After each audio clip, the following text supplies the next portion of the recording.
In villages, there are few villages where there is study up to 8th, and one village where there's 10th. Others are just primary. So we intend to put a 42-inch TV on each of these classes, put a e-learning where the syllabus of that in Marathi is there, and the teacher will be there, and the children will see in an audio-visual way. They also have a microchip which they can put into their mobile and do the revision. So what we want to do is we want to improve the quality of education. Like Latur, which is a next door district, they get distinctions everywhere. But the children in Bid is getting very less marks. Can we change the quality of education? Because the teachers don't come, teachers' level of education is low. And they have their multiple problems. If you were to, because I always believed when I was working for India Against Corruption, that more than India Against Corruption, it should be technology against corruption. Once technology comes in, corruption will be curbed to a very large extent. So e-learning is one more model of technology used for the learning of people. Okay, I'll come back to you. Now, Kanika, if you could ask you that you're a well-known cartoonist, you are in fact reflecting the common issues of the Aam Aadmi to giving a perspective usually. What are the challenges when you face that when you get trolling in the social media actually? I have seen that you are getting actual trolling in the social media as well. Challenges, I mean, I faced lots of difficulties and challenges when I started making cartoons on Asaram. It was like a routine, the part of my life that abuses and threats. So you are getting threats on the... Yeah, death threats, rape threats, and abuses of all kind. So that time I was very scared, and that time I was, fighting alone. I had no backup. I was not connected with any media house or channel. I was sitting in my room alone and fighting. So, but the thing was that time when I sent lots of messages to these media houses and channels that my life in danger. So that time nobody took me seriously. I mean, nobody run my story. I think media, my news was not sensational, or they were waiting for कि मर जाएगी उसके बाद में हाय बेचारी मर गई देखो कार्टून बनाती थी मर गई In fact, you've come out much stronger actually. In fact, I see a lot of cartoons recently which you are reflecting. In fact, it has made you much more stronger actually. Sorry? It has made you much more stronger actually. The more you get these threats actually. Made you stronger because... Yeah, because I mean, there was my friends on Facebook who are supporting me, and I had to make cartoons. I mean, when I started making cartoons, I never thought that things will be like this. And it was like ongoing war with these gurus' followers. And, but the sad part was nobody supported me when I asked for support, and except one or two blogs that like Mohalla Live. And besides this, my fellow cartoonist never supported me. Mr. Asim Trivedi supported me, but not, and one senior cartoonist. My cartoons are always anti-establishment. So when I was making cartoons on Congress, it was okay. When I was making cartoons on AAP, it was okay. But when I started making cartoons on BJP, he is a kind of cartoonist who praised government only. And Modi is God for him. So he was very angry, and he said that he insulted me publicly, said that your cartoons are below standard and you are fit for cartoons, making cartoons for children. You should make illustrations for fairy tales. So, and so why, I mean, how you dare to say that because I am a woman cartoonist? It is not like that. I am only making cartoons for against I'm sorry, Modi. who insulted you? None of us have understood. Sorry? Who insulted you when you made these cartoons? We didn't understand. Who insulted you when you made them? That one senior cartoonist, I mean fellow cartoonist. Okay. So, and my news was, this struggle was big thing for international media when they come to know about me, but no, not my own country. And even when I received this International CRNI Award for Courage in Cartooning, one this mainstream media never run my story. And one reporter called me and said, "Madam, वो आपका award जो है वो कुछ ऐसा ही वैसा है या कुछ थोड़ा बड़ा है या ऐसा ही वैसा?" मैंने कहा, भाई award international award है and I'm a first woman who win this award. So he said that okay, madam हमारी कह रही हैं कि अगर कुछ ऐसा वैसा है तो जाने देते हैं. So this is the discouragement and thing I am receiving in my country, on country. These are the real concerns actually India is facing. If I could turn to Debraj, you are a celebrity facial surgeon actually. Whether you say it or not, but you have been dealing with a lot of celebrity clients with you actually. What are the challenges you face when because you have been writing eloquently actually on the various posts that you have been doing on the political side of it actually. What are the changes that you have observed in the political landscape of the country? And how come a doctor has come forward and giving this message actually? Thank you, Satya, for having me here. Thanks, everyone. Wonderful story. And I think it was very touching that there are trolls who actually go ahead and abuse people who are making cartoons. That doesn't speak too highly of our democracy. Anyways, so I think people become what their experience makes them become. And I wear two hats, as you're aware, Satya, as my friend. I'm a plastic surgeon, and I'm at Saifi and Breach Candy. And then I'm also a healthcare entrepreneur with a couple of companies which I've started. One was in the digital space. And so taking the second thing forwards, as a digital entrepreneur, as the founder CEO of a company called Medi Angels, it is a company which is funded by private equity, venture capital, as well as by the government of India. So it's very interesting because you'll sort of have 3 different wives in your bedroom and you're trying to keep all of them happy. And in dealing with the government, so we've dealt very closely with the government and the bureaucrats. And from 2011, from the time that this got funded by the government, I did see that bureaucrats became a little bit more receptive in 2014 than they were in 11, 12, and 13. And that is the truth. In 11, 12, and 13, I would struggle to meet any joint director. By 14, I was entering the PMO without any problem. And that wasn't the case earlier. So that has clearly changed. So there is a change. But is that enough? Probably not. And I go back to what Sriram was speaking about. I think there's a lot which needs to be done in this country. And governance is not really contributing to it in any way. I don't really see things on the ground changing for people. I think it will take time, ultimately. But then we have to be aware that things need to change, and things need to change quickly. Government needs to become an enabler rather than an obstructor, which is what it seems to be at this point. Now, coming back to my first hat, which is as a facial surgeon. As a facial surgeon, I always believe that we operate on the face, but actually we impact the brain. So in that sense, it's a very, very interesting sort of a part of the world to be in. Facial surgery and surgery in general has been growing. Clearly, disposable income has been growing in India. People are more bothered about what they wear, how they look, and so on and so forth, which was not necessarily the case 10 years ago. So I think there are positives in the entire landscape, but I think more needs to be done and quicker than it's happening at this moment. Here I would like to tell you that Dr. Huzaifa Khorakiwala, who is also the Executive Director of Wockhardt Limited. I was the CEO of Wockhardt Foundation actually, sometimes back. I had a privilege of working with him actually. I'll tell you, he's one of the few social entrepreneurs who devotes full time into the social philanthropy actually. He is the one actually who I have seen personally, who goes to the socially marginalized section of the society, tries to find out the real problem, identifies the problem, he calls up the meeting, and he generates fund actually. Believe me, I'm saying you here at the Conclave, he doesn't take any money from the Wockhardt Limited, and you raise fund from the actually various corporates.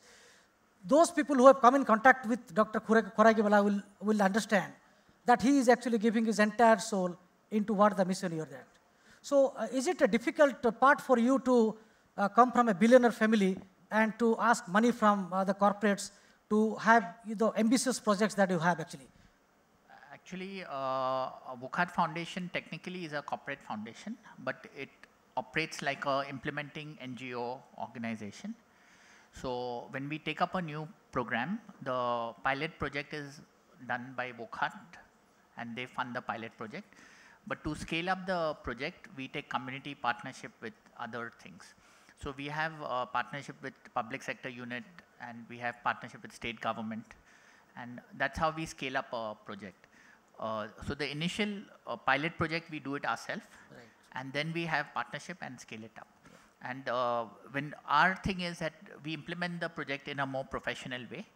So when your intention is sincerely to implement it properly, there's, I think, nothing wrong to ask funding and to do a good job about it. Very true. Kunickaa ji, if I could ask you, how important is public-private partnership in nation building? Yeah. I think it's extremely important, and as Nisha said, that we all need to do our bit. And we've seen also, like just for a small little example, I work with BMC schools. I mean, my NGO works with BMC schools. So we've seen that the places where the NGOs are involved in the schools, there's a distinct difference in terms of the quality of education, the infrastructure, the water, the teaching, everything gets impacted. So it's when the public and the private come together and they merge, and that's how I think we'll make a difference. And I think it should be more open, and I think the new government is doing that. They're opening up these kind of public sectors for the private individuals to come in. For example, open spaces now. They're actually seriously looking at the open space policy. So which is I think a good thing, because lots of open spaces get encroached upon in Mumbai. But if you start giving it out to foundations like Work Hard or Tatas, or people who have a good conscience and who are not going to usurp that land and start making buildings in that, they definitely will have, it'll have a better impact. We'll have more green lungs in the, in our community and in our surroundings. So it is important that we all contribute, and it is important that the government opens up their, all these public things to private sectors, and that way I think that things will definitely change faster. Adisa, if I could ask you a very controversial question to you, why there is a tolerance and intolerance debate in India, and people make small things into big issues actually? Is it required, or do you think it's actually blown up proportion actually? Actually, Satya, you've asked a question after my own heart. Yeah. I take issue with the fact that, in fact, I've recently attended a very invigorating discussion between Shekhar Gupta and Piyush Goyal, and both brought an important point which resonates what I'm about to say, and that is that why don't we have a win-win? I'm not saying self-congratulatory. There's a long, long way to go, as Doctor said, but why don't we have a win-win attitude to change? There is intolerance, I agree with you. And I again want to synergize with what he said. Things are happening. There is change. I don't owe allegiance to any political party. I've never belonged to one. But I do agree with Doctor that since the BJP government came, there is a lot of change. Bureaucrats come to office on time. Do you think it was not there at UPA regime? No, it was not there. I actually see bureaucrats coming to work on time. I actually see files being pushed faster. My entrepreneur friends find that policies restricting their business is no longer as bad a case. But I must reiterate that it takes time. You can't expect a man to be a magician. I mean, it's a system he's fighting. So there has to be a little more tolerance, but there also has to be partnership. Like she said, it's a partnership between the private and the public sector. So that brings me to what you said. There has to be more tolerance, there has to be more buoyancy, and which is what Piyush Goyal and Shekhar Gupta said, that we need to publicize and speak more about the successes than constantly pull down the country, the people, and the failures. We are the only country in the world where I just want to make this last point, where, we denigrate our own people when we're out of the country. Why are we not promoting brand India, quote unquote? Why are we not proud of our nation? Why are we so intolerant? Yeah, so Kunickaa is talking about tolerance and intolerance, I want to go to a more grassroots problem. The thing is that I have noticed that the marginalized or the lower sectors, as they used to call it, I don't like to call anybody lower sections of society, but underprivileged. Yeah, not even underprivileged. I mean, people who say, let's say the middle class or the middle class below the middle class, okay? So I have noticed that now they've started speaking up, which is very good. And why is that? It obviously comes from the fact that somebody who was selling tea has now become a prime minister. So there's an aspiration that's opened up for everybody. And that is what the upper crust is not being able to tolerate. So that we should really now start realizing that there is a huge, there's a huge population there who did not have a voice that was heard. And now they're actually speaking up. And which is why a lot of us who were being heard earlier are suddenly saying, oh, really? He's also speaking and she's also speaking. So we need to understand that we need to let them also be heard. And we're all one community, Kunickaa, one nation, one strata. That's we are Indians. And Indians need to have their voice heard, irrespective of which strata of society they belong to. Yeah, but it has to be an informed voice. It has to be an informed, criticism, which is what the latest report, the socio-economic reports talk of. You see, there's such poor education levels and such regional disparity in development, skills, and education that these voices that speak, to some extent, have to be less intolerant and more informed, which is the point that he made, which I want to reiterate. But the more you come up with if you come to know that, okay, people who are speaking are not informed, that's where you see, okay, that's where the black spots are. Let's go and inform them. But if they don't speak at all, if you don't hear their voice, you don't know where the black spots are. Absolutely. Yeah. But for development, there has to be buoyancy also. Mayank, will you admit today that the present regime is favorable to one particular community, although the higher leadership is not very vocal about it, but do you really see that there is a hidden agenda about it? Please be sincere in your approach. You'll never find me insincere. Because you have been very serious here. That's why I'm asking you. Accused of being insincere. So. Yeah. Is there any hidden agenda of the present regime? No, see, I believe that the way the Modi government is functioning is pretty good. There is a lot of growth that's happening, a lot of positivity happening. But I'm a little worried about this communal angle. Meaning if there are 20 crore Muslims in this country, that's a fact. You can't change that fact. So if there is a Yogi Adityanath or somebody is there who speaks against the community, the Prime Minister is the Prime Minister of all the communities in this country. You should just sack that man. And that will send a message to the community that here is somebody who's looking after them. And him not sacking, keeping quiet, is some kind of an agreement with that thought process. So I believe that while he's doing good work elsewhere, he needs to be far more stronger on people who, while he himself is not making communal statements, but once his minister makes it, his party man makes it, it's kind of understood that there is a kind of a, if not direct, indirect acceptance. Mayank, this speaks for the second question, which is very important also. As you know, the recent judgment by the court, in fact, it's an observation by the court, which reprimanded actually the NIA of the Sadhvi Pragya case actually. So do you think this is something which the present regime intentionally tried to subvert it actually? See, we need to understand the reality. Why the jury? It's a BJP government. BJP is completely that is understood. That is understood. RSS. That is understood. Yes. And they have an agenda by which they believe that these Hindu terrorists, as they were called earlier, if they can, because they are their people, and can they get them out? So there is a lot of work going on at the back end. I don't know whether it's directly with the Prime Minister or not, but this government has a Hindu saffron kind of a tinge. And wherever there is a question of a Sadhvi or somebody like that, then they would take that side. The government machinery would take that side. And that is worrying. And I think that needs to be... And do you agree that the remote control is in Nagpur? Sorry? Do you admit that remote control is in Nagpur? It's not as easy and black and white and saying that the entire headquarters is at Nagpur. But there is an influence of RSS on this government. Definitely, yes. Which is undoubted. And it would be because most of these people are come through the RSS background. You can't suddenly expect them to become a minister or to form a government and then disown their background. It doesn't work like that. Are the ministerial berths in the country are decided by the instance from the RSS? Sorry? Are the ministerial berths and the plump posting being decided by the RSS? Again, I am saying BJP also has its independent thought process and independent thing, but it is influenced in a very large way by RSS. So you can't say RSS is taking all the decisions on behalf of BJP. It's not a black and white relationship. It's a complex relationship.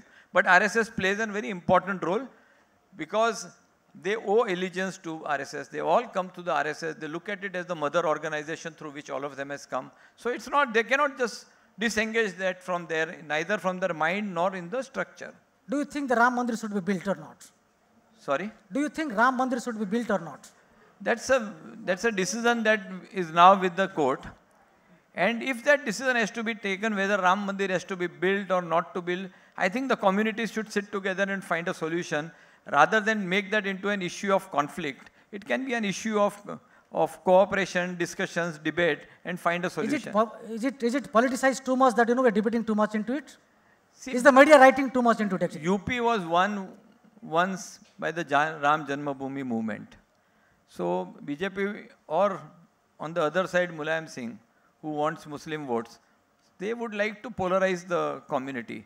And if they polarize, then there is a chance of winning through polarization, which they already won earlier. Right. Whether that formula will work again, that we don't know. But they will definitely try that formula because UP elections are very crucial and they are coming and they're going to be used by both sides, the Hindu side and the non-Hindu side, and trying to garner vote, try to polarize the society. Kanika जी, आपने मुझे बताया अभी कि आपने क्या-क्या pass through किया, means life में, how you have subjected to so much of male domination, the editors rejected you and all. तो आप मुझे ये बताएं, अगर आप next cartoon लिखेंगे, paint करेंगे cartoon, किसके ऊपर paint करेंगे आप? Will it be on Manmohan Singh, or will it be on Arvind Kejriwal, or will it be on Mayawati, or will it be on Narendra Modi? Why on Manmohan Singh? Because beg your pardon? Why on Manmohan Singh? Because he and what is that cartoon going to be? Now he is in opposition. I will make cartoons on ruling party, whatever it is, Congress or BJP. It doesn't matter that it is Congress or BJP. I will make cartoon always. लेकिन आप establishment के खिलाफ क्यों बात करते हैं? आप establishment के खिलाफ क्यों बात करते हैं? Why are you anti-establishment? Because this is my job. This is a cartoonist job that making cartoons against. आपको क्या लग रहा है कि establishment क्यों बात करें आप? What are the factors here? Sorry. मैं आपको ये पूछ रहा हूँ. See, I think that if I will speak against government or I will show things which are going on in the society, it will strengthen our democracy and make it bigger. It is my job to be in opposition, not praising any government, not any government, either it is BJP or Congress or any other party. Debraj, and I want to say one thing about that. You asked that question that Modi government is doing good thing for one particular party or not doing good for some other. Community. So I will say that this government is not doing any good for any community. If you think that Hindu, they are doing something good for Hindu, it is not like that, because if things will go like that, we will be known as, after 2-3 years, we will be known as a Hindu Taliban or the IOSIS. Okay, that's a deep point, so we shouldn't go into detail actually. Debraj, if I could ask you, do you think that medical professionals should take a stand on political issues? Sorry? I'm asking to Debraj, do you think should the medical professional take a stand on political issues? I don't think anyone takes us seriously enough to take a stand on political issues, honestly. Decisions in this country are made by the political leaders. The problem that I have with this country currently is that most citizens, whether they are on stage or outside, they don't necessarily have a say in what is happening. But the way you are reflecting your thoughts in the views that you are airing, this might cost your job actually. Absolutely. And what happens is what she's talking about. It doesn't matter in who's in power. If Will you're you speaking resign? about those who are, if you're speaking against those who are in power, you've got a chance to be victimized. So I think our democracy is still maturing. It will take some time to mature. These are problems which occur in a maturing democracy, and they will occur. With regards to Mayank's argument, I just have one thing to say. Governments all over the world tend to go cyclical changes. There was a time when most of the world was turning leftist. There is now many major governments in the world which are rightist. No one would have thought even 1 year ago that Donald Trump would be a Republican candidate. No one would have thought that Britain will want to exit the European Union. So I think what tends to happen is what we need to pay attention to as a government is when we are supporting one community, the other community should not feel that our decisions are against them, because then there will be a turnaround in the next elections. So I think it's a cyclical trend which is really occurring. People have remained the same. Yeah. Okay, yes, please go. I'd like to just remind you that I think it was the United States election where the health reformers and health, the corporates in the health and all, they were the ones who were really controlling the votes, and because they wanted the reforms in the health. And so you said that people don't take us seriously, but if you really take yourself seriously, because health is a major concern in this country, I think you all should get together and take yourself seriously, and then even the government will take you seriously. She's giving an open invitation to join in her NGO and spread the wings, actually. Two points to that, really. The first point is that the way politics is run in this country is very different from the way it's run in the United States. In the United States, if I was to contest for an election, there would be primaries and there would be a way to get there. Here, majority of the politicians who end up coming in, it's actually like a business, right? There are progeny who are going ahead and taking part in politics, be it any party. Any party may have spoken against the Gandhis, but the truth is every party is following it in some way or the other. And so it's a different way that the politics is run. Second thing is, we need to learn from the US. I always turn around and think that Barack Obama is probably the most powerful man in on the planet. But he still can't change a few things in his country. He can't overrun the fact that guns can be carried by anyone because the gun lobby is so strong. The Obamacare, there are impediments to Obamacare because of the way the Republicans have behaved. So there are challenges in a democracy. I mean, it cannot run with one man's diktat, and we just need to take it and run with it. And do you also think that the present atmosphere that is being created, which is favorable to the particular sections or to the particular groups or the particular individuals, is it fair not to do a serious investigation on Amitabh Bachchan's Panama deals? Do you think media is silent about it?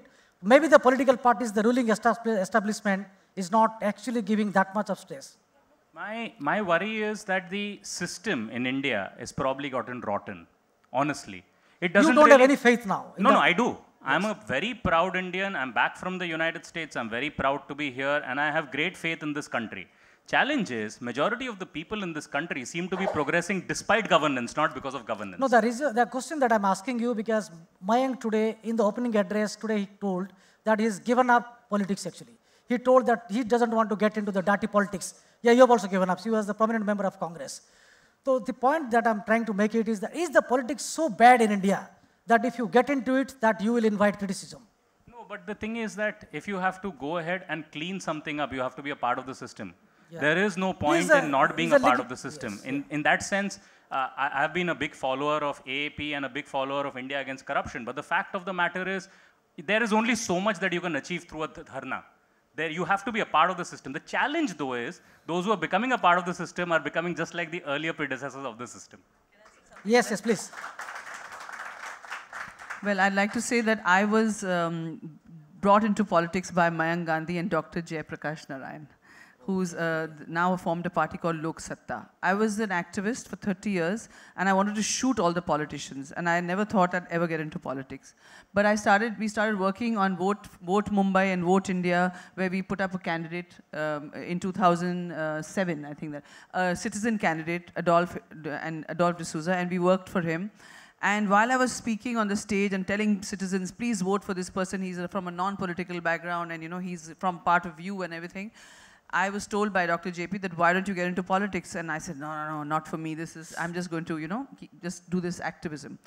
Subsequently, in the same year, I don't know what happened to me one day, and I said, they're right. If I have to get into the system, I have to get into the nali. You cannot take a stick and clean the nali from the top. You have to get into the nali to clean it, the drain.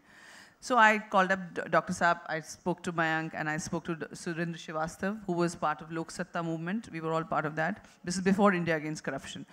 And I went and fought an election. I didn't know anything about politics, and that's the first 15 days of my campaigning is when I realized how dirty and mucky it was, but I stayed in it for 10 years. Now, not to talk about myself personally, I just want to say what I observed in 10 years, irrespective of any party. They do not want to do good work because it's not beneficial to them, not financially. It's not beneficial to them for two reasons. First of all, if they start doing good work and they start getting popularity, their own party, other party members who don't want to do good work will pull you down, which I've experienced myself. Secondly, if they start doing good work and it really impacts a society or a community, that community does not necessarily vote for you when you stand for elections. Mayank and all are a witness to that. They've worked very hard. They did a lot of hard work. They did, a lot of groundwork.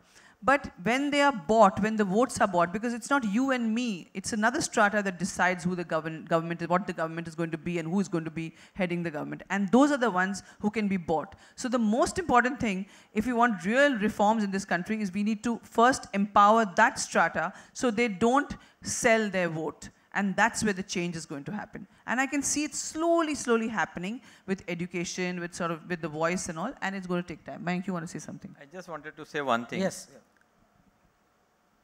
I buy his theory that if you want to clean the gutter, you will have to get into the gutter. But I felt somewhere the gutter has overpowered us. So I think that's true. I mean, we felt that we will change, we will go into the gutter, but